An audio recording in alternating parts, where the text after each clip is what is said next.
السلام عليكم. اليوم نقدم لكم وصفة الكسكس لذيذ باللحم والزبيب والحمص.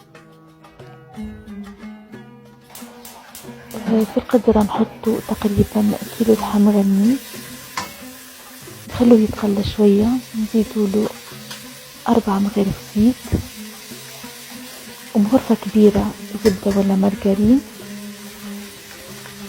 نقلبو اللحم مليح ونخلوه يتقلى.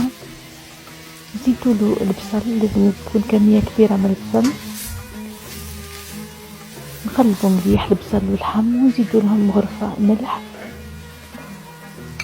ومن بعد نزيدو الثوم على الأقل تقريبا 2 مغارف كبار ثوم ولا أكثر خاطر يحب الثوم. ونزيدو التوابل تاعنا اللي هما تابل وكروية وتوابل اللحم، ونزيدو طريف فلفل أكحل ملحي.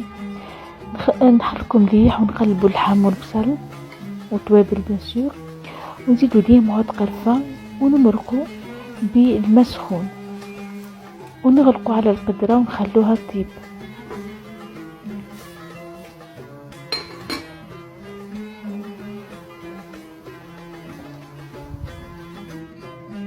في القصعة نحطو تقريبا رطل كسكس، نزيدو ليه مغرفة زيت وشوية ملح. نرشو مليح الكسكس تاعنا بالماء، لازم يشرب مليح الماء ونخلوه يشرب الماء. ومن بعد نحطوه في الكسكاس ونحطو فيه عود قرفة.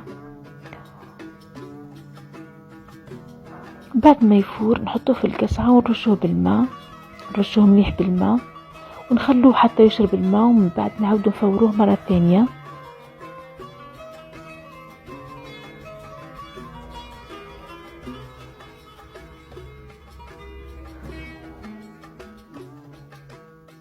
كيفور المرة الثانية نزيدو نحطوه في القصعة ونزيدو نرشوه بالماء، بصح المرة هذه نقصو في كمية الماء، نديرو كمية قليلة